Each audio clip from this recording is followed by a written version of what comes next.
Hi friends, welcome to VIP வசனி channel. இன்றைக்கி என்ன பார்க்க போகிறோன்னா, வீட்டு ரைஸில் தக்காளி சாதம் எப்படி பண்ணலாம் அப்படின்றத காமிக்க போகிறேன் உங்களுக்காக. வீடியோஸை ஸ்கிப் பண்ணாமல் லாஸ்ட் வரைக்கும் பாருங்கள். அப்போ தான் நான் எப்படி தக்காளி சாதம் பண்ணுறேன் உங்களுக்கு தெரியும். அப்படியே சப்ஸ்கிரைப் பண்ணாத கொஞ்சம் சப்ஸ்கிரைப் பண்ணிக்கோங்க. பக்கத்தில் இருக்க பெல் ஐக்கனை கிளிக் பண்ணிட்டீங்கன்னா நான் போடுற வீடியோஸ் எல்லாமே உங்களுக்கு வந்து சேரும். வாங்க வீடியோஸ்குள்ளே போகலாம். கிட்டத்தட்ட தக்காளியும் பிரியாணியும் நம்ம ஒரே மாதிரி தான் இருக்கும் மேக்ஸிமம். பட் கொஞ்சம் டிஃப்ரென்ஷியேட் இருக்கும். என்னென்னா பிரியாணிக்கு நம்ம தக்காளி கம்மியாக போடுவோம். ஆனால் நமக்கு தக்காளி சாதத்துக்கு தக்காளி ரொம்ப நிறைய குவான்டிட்டி போடணும். அப்போ தான் தக்காளி சாதமாக இருக்கும். அவ்வளோதான் டிஃப்ரென்ஷியேட். இப்போ நம்ம தக்காளி சாதம் செய்ய ஸ்டார்ட் பண்ணுற தேவையான பொருட்கள் என்னென்னு பார்க்கலாம். இன்றைக்கி தக்காளி ஒரு 1/2 கிலோ எடுத்து நறுக்கி வச்சுருக்கேன்.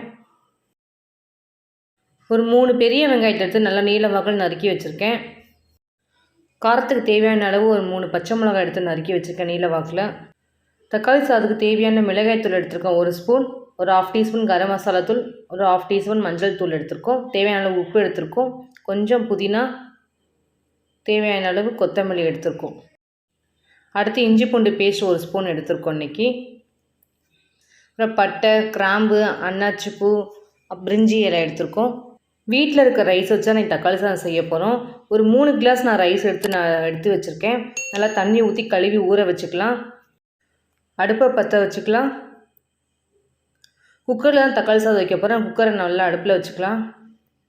தேவையான அளவு குக்கரில் எண்ணெய் ஊற்றிக்கலாம். நம்ம எடுத்து வச்சுருக்க அந்த பட்டை, கிராம்பு, அன்னாச்சி பூ, பிரிஞ்சி இலை அந்த 3ஐயும் போட்டு நல்லா நம்ம ஆயிலில் தாளிச்சிக்கலாம். நல்லா பொரியட்டும். ஃப்ரை ஆகிடுச்சு. நம்ம ஃப்ரை ஆகிட்ட உடனே நம்ம எடுத்து வச்சுருக்க வெங்காயத்தை நம்ம சேர்த்துக்கலாம். வெங்காயம் நல்லா வதங்க வரைக்கும் நல்லா இப்படியே கிண்டி விட்டோன்னா சீக்கிரம் வதங்கிடும். அடுத்து வெங்காயம் வதங்கிறதுக்காக கொஞ்சம் லைட்டாக கல் உப்பு போட்டுக்கலாம். நல்லா அப்போ தான் வதங்கும். வெங்காயம் நல்லா வதங்கிடுச்சு. எடுத்து வச்சுக்க இஞ்சி பூண்டு பேஸ்ட் 1 ஸ்பூனு போட்டுக்கலாம். அதையும் சேர்த்து நல்லா வதக்கிக்கலாம்.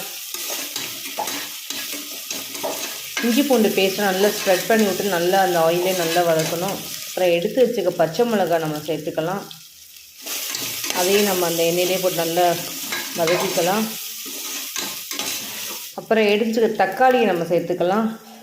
தக்காளி போட்டுட்டு நல்லா வதக்கணும். அதுதான் முக்கியம். அப்போ தான் தக்காளி சாதத்துக்குரிய தக்காளி ஃப்ளேவர் நல்லா வரும். எவ்வளோ நம்ம தக்காளி நல்லா கொலையை விட்டு வதக்குறோமோ அவ்வளோ நமக்கு தக்காளி சாதம் நல்லா டேஸ்ட்டாக இருக்கும். தக்காளி சாதம் நல்லா வதங்க வரைக்கும் நான் மூடியை போட்டுருவோம். மூடி போட்டால் நல்லா டக்குன்னு வதங்கும். மேலோட்டமாக மூடி வச்சோன்னா அப்படியே நம்ம பார்த்துட்டே இருக்கலாம். தக்காளி எதாவது அடி பிடிக்குதா என்னென்னா நல்லா லைட்டாக அப்படியே மூடி இருக்கட்டும். நம்ம அப்படியே பார்த்துருக்கலாம். கொஞ்சம் நேரம் ஓப்பன் பண்ணி நம்ம வதக்கிவிட கரெக்டாக இருக்கும். மூடி எடுத்து திரும்பி நல்லா வதக்கி விடுவோம். அப்போ தான் இன்னும் கொஞ்சம் தான் வதங்கியிருக்கு. இன்னும் கொஞ்சம் வதங்க வேண்டியது இருக்குது. நல்லா வதங்கணும். அது எவ்வளோ நமக்கு வதங்குது கலர் மாறுதோ நல்லாயிருக்கும். அப்போ தான் கலர்ஃபுல்லாகவும் வரும் தக்காளி சாதம். நம்ம கலரிங்காக எந்த பவுடரும் ஆட் பண்ண தேவையில்லை. நம்ம வதக்குறதுலே கலர் வரும். இப்போ எடுத்து வச்சுக்க நம்ம மிளகாய்த்தூள் ஆட் பண்ணிக்கலாம். மிளகாய்த்தூள், கரம் மசாலா தூள், மஞ்சள் தூள் இது 3ஐயும் சேர்த்து அதையும் வதக்கிக்கலாம். அடுத்து புதினாவை கொஞ்சம் லைட்டாக சேர்த்துக்கலாம். லாஸ்ட்டில் கொஞ்சம் தேவைப்படாமல் கொஞ்சம் எடுத்து வச்சுக்கலாம். அப்புறம் கொத்தமல்லியும் சேர்த்துக்கலாம். நல்லா கலரி விடுவோம்.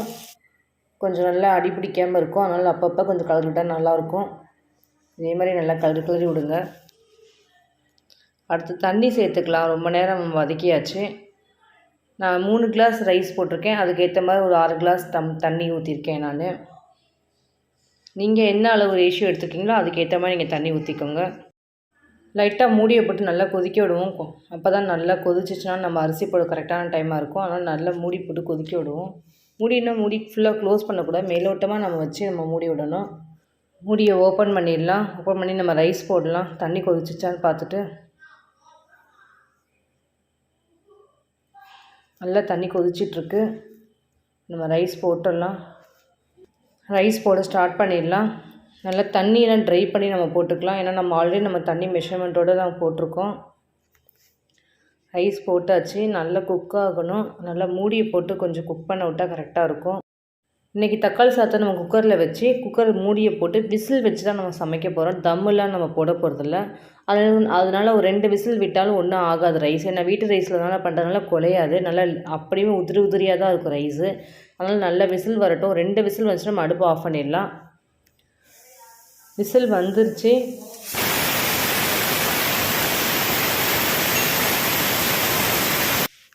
நம்ம அடுப்பை ஆஃப் பண்ணிடுவோம் கொஞ்சம் நேரத்தில். ரைஸ் நல்லா வெந்திருக்கும். அதனால் நம்ம அடுப்பை ஆஃப் பண்ணிவிட்டு கொஞ்சம் நேரம் கழிச்சு நம்ம விசில்லாம் ஃபுல்லாக போனதுக்கப்புறம் குக்கரை ஓப்பன் பண்ணி ரைஸ் எப்படி இருக்குன்னு நம்ம பார்க்கலாம். குக்கர் விசில்லாம் போயிடுச்சு. நம்ம மேலே ஓப்பன் பண்ணி பார்ப்போம். பாருங்கள், நல்லா வெந்திருக்குது. அடி பிடிக்கவும் இல்லை, நல்லா அந்த ரைஸு குழையவும் இல்லை, அப்படியே தனித்தனியாக தான் இருக்குது. ஸோ தக்காளி சாதம் ரெடி ஆகிடுச்சு. நல்ல தயிர் வெங்காயம் வச்சு நல்ல சைடிஷ் வச்சு சாப்பிட்டா சூப்பராக இருக்கும். தக்காளி சாதம் நல்ல ஃப்ளேவர் தருது. தக்காளி சாதம் ரெடி ஆகிடுச்சு. ஒரு பவுலில் மாற்றிக்கலாம். என்னோடய ஸ்டைலில் வீட்டு ரைஸில் தக்காளி சாதம் செஞ்சு காமிச்சிருக்கேன். இதே மாதிரி நீங்களும் உங்கள் வீட்டில் செஞ்சு பாருங்கள். செஞ்சு பார்த்துட்டு எப்படி இருந்துச்சுன்னு சொல்லுங்கள். லைக் பண்ணுங்கள், ஷேர் பண்ணுங்கள், கமெண்ட் பண்ணுங்கள், சப்ஸ்கிரைப் பண்ணுங்கள். பக்கத்தில் இருக்க பெல் ஐக்கானை கிளிக் பண்ணிவிடுங்க. Thank you friends.